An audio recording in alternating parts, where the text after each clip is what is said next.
So hello everyone, welcome back to zero YouTube channel. This is Shivani Keswani और आज मैं आपके लिए finally SBI junior associate clerk की मेंस की स्ट्रैटेजी ले आई हूँ। क्योंकि आप में से बहुत सारे लोग बोल रहे थे कि मैम प्रीलिम्स की हमारी ऑलरेडी प्रिपरेशन हो रखी है, हमें मेंस की स्पेसिफिक स्ट्रैटेजी आप बता दीजिए, नोटिफिकेशन जब आएगा। हमें उससे कोई मतलब नहीं है, हमें पता है कि नोटिफिकेशन आ जाएगा। आप तो हमें मेंस की स्ट्रैटेजी बताइए जिससे कि हम मेंस की प्रिपरेशन स्टार्ट करें। तो मैं मेंस की स्ट्रैटेजी स्पेसिफिक आपके लिए लेके आई हूँ, जिसमें मैं अपना एक्सपीरियंस आपके साथ शेयर करूंगी।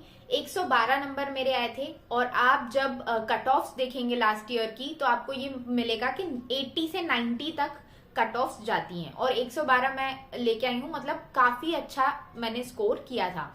और मैं आपको बताऊंगी कि आप मुझसे भी अच्छा कैसे स्कोर कर सकते हैं। आपको सबसे पहले तो एक टारगेट नंबर रखना होगा कि मेंस का जब भी आप मॉक टेस्ट देंगे तो आपको कितना स्कोर टारगेट करना है। तो आपको 100 प्लस स्कोर टारगेट करना है। ओके, अब इसके अलावा सबसे पहले किसी भी एग्जाम को समझने के लिए उसका पैटर्न हमें समझना होगा कि एग्जाम किस तरीके से होगा, क्या क्या सब्जेक्ट्स होंगे, कौन कौन से में कितने कितने क्वेश्चंस आने वाले हैं। तो सबसे पहले जो जनरल अवेयरनेस की बात करते हैं, 50 क्वेश्चंस आएंगे 50 नंबर के। It is a huge number. तो जनरल अवेयरनेस की हमें बहुत अच्छे से प्रिपरेशन करनी पड़ेगी। बताऊंगी मैं कि कैसे प्रिपरेशन करनी है और लास्ट में मैं आपको सारे सोर्सेज भी बताऊंगी कि आपको कहाँ कहाँ से पढ़ना है, कौन कौन सी चीजें आपको किस किस यूट्यूब चैनल पे या बुक से या किस पीडीएफ से पढ़नी है, सब कुछ मैं आपको बताऊंगी। तो सबसे पहले हम बात कर लेते हैं क्वांट्स की। क्वांट्स में किस टाइप के क्वेश्चंस आते हैं, सबसे पहले मैं आपको वो बताऊंगी, क्योंकि उन्हीं टाइप के क्वेश्चंस ऑब्वियसली आपको उन्हीं को पढ़ना है, उन्हीं पे फोकस करना है। सबसे पहले आपके स्पीड मैथ्स के क्वेश्चंस आएंगे 15 क्वेश्चंस, जिसमें आपका सिंप्लीफिकेशन या अप्रोक्सीमेशन दोनों में से कोई एक के 5 क्वेश्चंस मिलेंगे आपको। फिर नंबर सीरीज या रॉन्ग नंबर या मिसिंग नंबर, दोनों में से कोई एक 5 क्वेश्चंस प्लस क्वाड्रेटिक इक्वेशंस, उसके 5 क्वेश्चंस आपको मिलेंगे। तो ये जो स्पीड मैथ्स के क्वेश्चंस हैं ये सबसे ज्यादा स्कोरिंग क्वेश्चंस होते हैं और सबसे पहले हमें यही क्वेश्चन सॉल्व करने हैं। ठीक है, आपको मैं मॉक टेस्ट का बता देती हूँ। तो मॉक टेस्ट आपको अभी वीकली बेसिस पे 2 मॉक टेस्ट देने हैं। प्रॉपर उसका रिवाइज पूरा उसको एनालाइज करना है, आपको देखना है कहाँ क्या मिस्टेक्स कर रहे हैं और आपके मॉक टेस्ट को सॉल्व करने की आपकी स्ट्रैटेजी होनी चाहिए, जो मैं आपको धीरे धीरे बताती जा रही हूँ। जैसे आपको स्पीड मैथ्स के क्वेश्चन सबसे पहले करने हैं। इसके अलावा आपकी अर्थमेटिक्स आएगी। अर्थमेटिक के 10 क्वेश्चन आपके आएंगे। तो अर्थमेटिक कैसे पढ़नी है वो सब मैं आपको बताऊंगी। मैंने सेपरेट वीडियोस बना रखे हैं, आप वो जाके चेक कर सकते हैं। उसमें मैंने बारीक से बताया कौन से टॉपिक से आपको स्टार्ट करना चाहिए, कौन से टॉपिक्स के कितने ज्यादा क्वेश्चंस आते हैं, सब कुछ मैंने बता रखा है। ठीक है, इसके अलावा आपके जो अर्थमेटिक बेस्ड डीआई होती है उसके भी 5 क्वेश्चंस आप मान के चलिए। या तो आप स्पीड टाइम डिस्टेंस के देख लेंगे या time in work pipe system, ठीक है, प्रॉफिट एंड लॉस, इनके क्वेश्चंस आते हैं। कोई भी एक आएगी डीआई और उस पे आपके बेस्ड क्वेश्चंस रहेंगे। इसके अलावा जो डीआई से एक तो केसलेट हमेशा आती है, हर एग्जाम में आती है, आपकी एसबीआई क्लर्क में भी आएगी आपकी केसलेट। तो मेंस लेवल की केसलेट आपको सॉल्व करनी है। दूसरी चीज, आपका कोई भी अलग टाइप की फनल डीआई हो गई, रडार डीआई हो गई, स्कैटर डीआई, तो ये अलग अलग टाइप की, मतलब कुछ भी ऐसी जो विचित्र टाइप की डीआई होती है वो एक डीआई आएगी जिसमें आपको 5 क्वेश्चंस बनेंगे। और एक नॉर्मल डीआई कोई और भी टाइप की हो सकती है, उससे आपके क्वेश्चंस बनेंगे। प्लस आपके 5 क्वेश्चंस जो बचे हुए हैं, बाकी सारे मैंने आपको बता दी कितने कितने क्वेश्चंस आएंगे। 50 क्वेश्चंस का पूरा बताया मैंने। क्वांटिटी कंपैरिजन वाले जो Q1 is greater than less than equals to वाले जो क्वेश्चंस होते हैं, Q1 Q2 वाले क्वेश्चंस, या तो वो आ सकते हैं या फिर आपके जो डेटा सफिशिएंसी के क्वेश्चंस होते हैं कि स्टेटमेंट्स दे दिए आपको 2 स्टेटमेंट्स और इसमें से बताइए आप कि आप जो क्वेश्चन पूछा है उसको किस स्टेटमेंट के थ्रू आप निकाल सकते हैं, या तो फर्स्ट स्टेटमेंट या सेकंड स्टेटमेंट या दोनों नहीं है। ठीक है, तो ये आपका रहेगा। तो ये आपके क्वांट्स के पूरे क्वेश्चंस हो गए। अभी मैं आपको बताऊंगी पढ़ना कहाँ से है आपको, वो सारी चीजें तो हम डिस्कस करेंगे। इसके अलावा अब बात करते हैं जनरल अवेयरनेस की। जनरल अवेयरनेस में आपको पता है 50 क्वेश्चंस आने वाले हैं। अब 50 क्वेश्चंस आपके अब नॉर्मल 1 लाइनर्स नहीं पूछते हैं, 1 लाइनर्स तो होते ही हैं, लेकिन साथ में आपके स्टेटमेंट बेस्ड क्वेश्चंस होते हैं जिनका वेटेज धीरे धीरे बढ़ता जा रहा है। तो आप उसको छोड़ नहीं सकते, स्टेटमेंट वाले क्वेश्चंस भी आपको बनाने हैं और इस टाइप के क्वेश्चंस आपको सॉल्व करते रहने हैं मॉक टेस्ट में या सेक्शनल टेस्ट, जो भी आप जीए के टेस्ट देंगे उसमें आपको स्टेटमेंट वाले क्वेश्चंस छोड़ने नहीं है, करने हैं उसको। ठीक है। तो आपको जीए में बेसिक 6 मंथ्स का जीए रखना है। अभी एग्जाम एक्सपेक्टेड है फेब मार्च में, आपका मेंस होगा एसबीआई क्लर्क का। तो आप सितंबर से स्टार्ट कर लीजिए और 6 महीने का करंट अफेयर्स पढ़िए। जिस प्रायोरिटी में मैं आपको बता रही हूँ उसी प्रायोरिटी से आपको जनरल अवेयरनेस पढ़नी है। आप कहाँ से पढ़ेंगे? अफेयर्स क्लाउड का आप पीडीएफ ले सकते हैं, या आप किसी भी कोचिंग का, पेड कोचिंग का या फ्रीली अवेलेबल भी आपको मिल जाएंगे। हमारे टेलीग्राम चैनल पे जाएंगे, पेड वाले भी फ्रीली अवेलेबल है, आप वहां पे जाके पूछ सकते हैं। तो आपको क्या करना है, बैंकिंग एंड फाइनेंशियल अवेयरनेस जो है उसको सबसे पहले कवर करना है। उसके बाद आपकी गवर्नमेंट स्कीम्स हो गई, जो नेशनल न्यूज होती है वो हो गई, प्लस आपका आरबीआई से रिलेटेड जितनी भी न्यूज आती है, आरबीआई के सर्कुलर्स, वो सब आपके पीडीएफ्स में कवर रहते हैं। प्लस आपका बैंकिंग अवेयरनेस में तो सारी बैंक्स की न्यूज हो गई। एसबीआई पर ज्यादा फोकस कीजिएगा क्योंकि आपका एसबीआई का एग्जाम है, तो एसबीआई के क्वेश्चन ज्यादा आते हैं, ठीक है। इसके अलावा जो भी जितने करंट अफेयर्स होते हैं, आपके स्पोर्ट्स हो गया, आपका अपॉइंटमेंट्स हो गए, आपके रिपोर्ट्स इंडेक्सेस हो गए, आपकी ऑबिचुरीज हो गई, ये सारे आप लीस्ट प्रेफरेंस पे रखिए। इसके कम क्वेश्चंस आते हैं बजाय कि ये सारी जिस चीजें मैंने आपको बताई। स्टैटिक के भी क्वेश्चंस आते हैं, स्टैटिक कैसे कवर करना है, जो भी करंट अफेयर्स पढ़ेंगे उसी से रिलेटेड आपको स्टैटिक पढ़ना है, अलग से नहीं पढ़ना है। अलग से कोई लिस्ट वगैरह मत बनाइए आप। जैसे आपने आईएमएफ का देखा कि आईएमएफ ने जीडीपी फोरकास्ट इंडिया की इतनी दी है, तो आईएमएफ का हेडक्वार्टर कहाँ पे है, आईएमएफ का हेड कौन है और कौन डिप्टी हेड है, ये 3-4 चीजें आपने पढ़ ली, बहुत है। वर्ल्ड बैंक आ गया तो वर्ल्ड बैंक का पढ़ लिया। किसी स्टेट की न्यूज आ गई तो स्टेट का सबसे इम्पोर्टेंट तो आपका जो कैपिटल हो गया, फिर उस स्टेट के सीएम कौन है, गवर्नर कौन है, चीफ जस्टिस कौन है, ये चीज हमने पढ़ ली। इस तरीके से आप स्टैटिक कवर करेंगे। जो करंट अफेयर्स आएंगे उसी के साथ साथ आप स्टैटिक को कवर करते जाएंगे।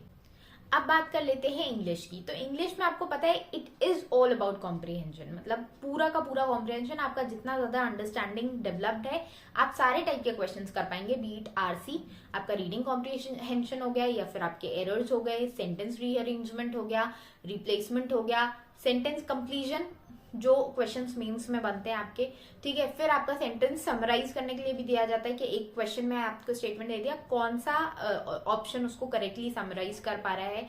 इस टाइप के क्वेश्चंस आपको देखने मिलते हैं। तो क्वेश्चंस आप पे प्रैक्टिस करने ही है, but from where will you enhance your reading capabilities. आपको स्पीड भी डेवलप करनी है, आपकी स्पीड बहुत फास्ट होनी चाहिए, आपको स्किम करना आना चाहिए, सारी चीजें समझ में भी आ रही हैं, आप तेज पढ़ भी रहे हैं।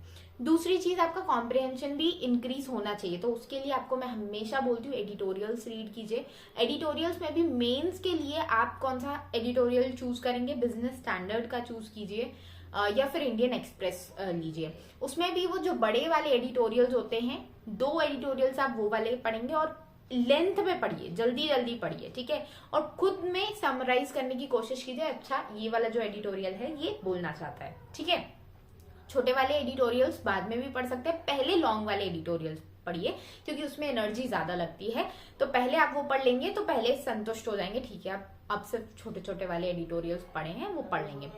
इसके अलावा हर टाइप के क्वेश्चंस आपको प्रैक्टिस करने हैं रोज डेली के, मतलब मिसलीनियस में लगा लीजिए कि 5 में एरर्स के सॉल्व करूंगा, 5 में फिलर्स सॉल्व करूंगा, डबल फिलर्स हो गए, ठीक है, 5 में पैराजम्बल्स भी वो लॉन्ग सेंटेंसेस वाले सॉल्व करेंगे। मेंस लेवल के क्वेश्चंस आपको सॉल्व करने में सोर्सेज बताऊंगी अभी।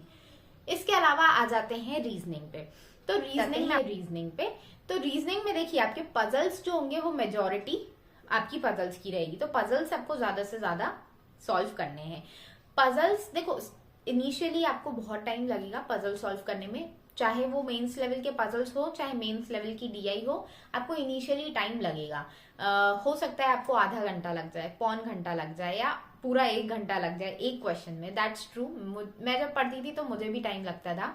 कुछ ऐसे कॉम्प्लेक्स क्वेश्चंस होते हैं जो हमारा बहुत टाइम ले लेते हैं, बट अगेन हमें उनके सामने घुटने नहीं टेकने हैं हमें, क्योंकि अभी हम घर पे हैं, प्रैक्टिस कर रहे हैं, तो उस टाइम पे तो हमें नहीं हारना है। वहां पे तो जाके हम सोचेंगे कि कौन सा क्वेश्चन ज्यादा टाइम लेगा तो उसको हम छोड़ेंगे, स्किप करेंगे, बट घर में तो हमें उसको पढ़ना ही है ना, उसको पूरा सॉल्व करना ही है। तो आपको हारना नहीं है, हर एक क्वेश्चन सॉल्व करना है। मेंस लेवल की पजल सॉल्व करनी है आपको 5 से 6 डेली बेसिस पे। बहुत टाइम लगेगा, बट वही है, जिस दिन ज्यादा पजल सॉल्व करें आप मिसलीनियस सेक्शन को थोड़ा कम वेटेज देंगे, थोड़ा कम टाइम देंगे, और जिस दिन थोड़े से कम पजल सॉल्व करेंगे उस दिन मिसलीनियस को थोड़ा टाइम देंगे ज्यादा। मिसलीनियस में भी अभी आप मिसलीनियस नहीं जाइए, पहले इनपुट आउटपुट पे आ जाइए, क्योंकि इनपुट आउटपुट आपका एक क्वेश्चन आएगा ही आएगा जिसमें 5 क्वेश्चन आपके आते हैं। तो वो इनपुट आउटपुट के आप डेली बेसिस पे 5 क्वेश्चंस भी अगर सॉल्व कर रहे हैं तो आप बहुत अच्छे से पैटर्न्स डेवलप करेंगे अपने माइंड में कि अच्छा इस टाइप का पैटर्न बन सकता है, इस टाइप का बन सकता है। अब आपने जो पैटर्न्स बना लिए हैं, ऐसा बहुत कम होता है कि वैसा ही पैटर्न आपको रियल एग्जाम में मिल जाए। बट अगेन, जितने ज्यादा पैटर्न्स आप डेवलप करेंगे अपने, जितने ज्यादा सॉल्व करेंगे क्वेश्चंस, आप बहुत इजीली वहां पे रियल एग्जाम में पैटर्न को समझ पाएंगे और सॉल्व कर पाएंगे। ठीक है, तो आपको क्वेश्चंस बहुत सॉल्व करने पड़ेंगे इनपुट आउटपुट के भी। फिर आ जाता है क्रिटिकल रीजनिंग। क्रिटिकल रीजनिंग पे मैंने एक सेपरेट वीडियो बना रखा है, उसमें मैंने आपको सब बता रखा है कि किस तरीके से क्वेश्चन को अप्रोच करना होता है, कैसे पढ़ना होता है, कैसे स्किम करना होता है, फिर कैसे क्वेश्चन सॉल्व करने होते हैं। लाइव एग्जाम्पल्स के साथ मैंने आपको पढ़ा रखा है। क्रिटिकल रीजनिंग आप एडिटोरियल पढ़ रहे हैं तो उससे ही कवर हो रही है आपकी, उसके लिए अलग से आपको कुछ नहीं करना है, बस आपको क्वेश्चंस के आंसर देना आना चाहिए। मेन आपका जो यहाँ पे चैलेंज होता है वो होता है कि मल्टीपल जो आपके पास ऑप्शंस अवेलेबल हैं उसमें किस तरीके से आप एलिमिनेट करें, क्योंकि क्रिटिकल रीजनिंग में यही होता है कि हमें लगता है कि ये वाला भी ऑप्शन सही, ये वाला भी सही है, तो उन दोनों में से कौन सा ज्यादा सही है वो हमें सर्च करना है।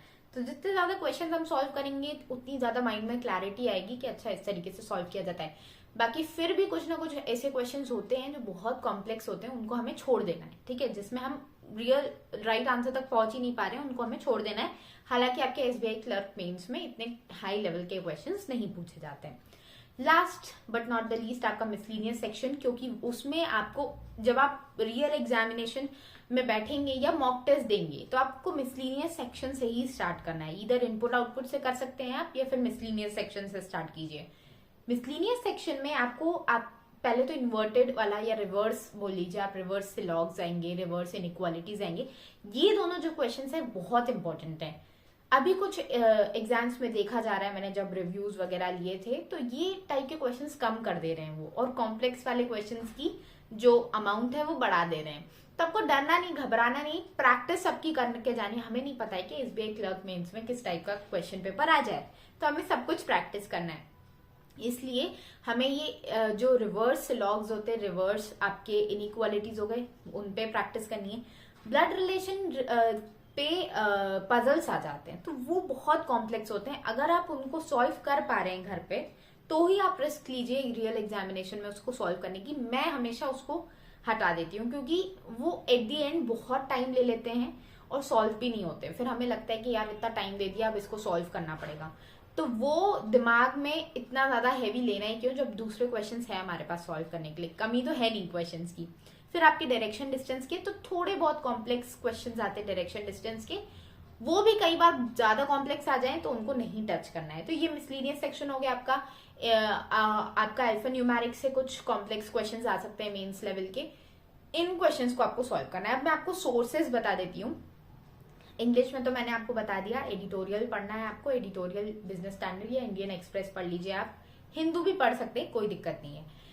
क्वेश्चंस कहाँ से सॉल्व करेंगे, तो इंग्लिश के आप इंग्लिश के चाहे रीजनिंग के चाहे क्वांट्स के, आप या तो यूट्यूब वीडियोस देख सकते हैं। मेंस लेवल क्वेश्चंस आपको बहुत सारे मिल जाएंगे यूट्यूब वीडियोस। ठीक है, उसमें आपको क्वेश्चन सॉल्व करने हैं पॉज कर करके, आपको वीडियो पूरा नहीं देखना है। आप ये नहीं करेंगे कि वीडियो में पैसिवली बैठ के देख रहा हूं, ऐसे नहीं, पूरा आपको सॉल्व करना है, क्वेश्चन आंसर निकालना है, फिर वीडियो आगे बढ़ाना है। ठीक है, तो एक तो यूट्यूब वीडियोस हो गया एक बढ़िया सोर्स। दूसरा सोर्स है आपका कोई भी आप पीडीएफ कोर्स परचेज कर सकते हैं मार्केट से, आपको उसमें, लेकिन वो आप तभी परचेज करेंगे जब आप डेली बेसिस पे पीडीएफ सॉल्व करने लायक हैं। आपको अगर ये चेक करना है तो आप जाके मेरे टेलीग्राम चैनल पे जाइए, वहां पे आप एडमिन से पूछिएगा, वो आपको पेड पीडीएफ्स अवेलेबल करा देंगे। और सॉल्व कीजिए पहले स्टार्टिंग में खुद से, अगर सॉल्व हो रही हैं तो ही आप परचेज कीजिए। ठीक है, इसके अलावा आप कोई बुक परचेज कर सकते हैं, जो भी बुक आप परचेज करना चाहें, मार्केट में बहुत सारे अवेलेबल हैं, जो भी लेटेस्ट एडिशन हो, क्योंकि लेटेस्ट एडिशन इंपॉर्टेंट है। बैंकिंग एग्जाम्स में बहुत डायनेमिक क्वेश्चंस पूछे जाते हैं, हर साल नए टाइप के क्वेश्चंस, तो इसलिए लेटेस्ट एडिशन की कोई भी बुक परचेज कीजिए। ये सारे आपके सोर्सेज हो गए। क्वांट्स में भी आप क्वांट्स लेवल के डीआई हो गए, अर्थमेटिक के क्वेश्चंस हो गए मेंस लेवल के, आपके फाइनल डीआई हो गई, रडार वाली हो गई, इस सारे टाइप के क्वेश्चंस आप जब सर्च करेंगे आपको बहुत सारे वीडियोस मिल जाएंगे, ठीक है। रीजनिंग में भी same goes with reasoning, mains level puzzle बहुत सारे मिल जाएंगे। तो सबसे अच्छा तो मुझे जो लगता है वो यूट्यूब ही लगता है, मैंने खुद यूट्यूब से पढ़ाई की है। बाकी आप चाहें तो पीडीएफ कोर्स पे भी नजर डाल सकते हैं और कोई बुक भी परचेज कर सकते हैं। ये हो गया आपका कंप्लीट अफेयर्स क्लाउड, मैंने आपको बता दिया। और जनरल अवेयरनेस में एक और चीज करनी है आपको, नोट्स बनाने हैं। ये मैं चीज आपको बोलना भूल गई। नोट्स आप किस तरीके से बनाएंगे, जो आपने एक बार पढ़ लिया, ठीक है, एक बार आपने पीडीएफ पढ़ा, उसको जब आप दोबारा रिवाइज करेंगे 1-2 दिन के अंदर अंदर, तब आप देखेंगे कि आपको कौन सी चीज नहीं याद रही है। जो नहीं याद रहा सिर्फ वो ही आपको अपने नोट्स में लिखना है, बाकी कुछ नहीं लिखना है। बाकी तो याद रह गया ना हमें। तो नोट्स इस तरीके से बनाएंगे।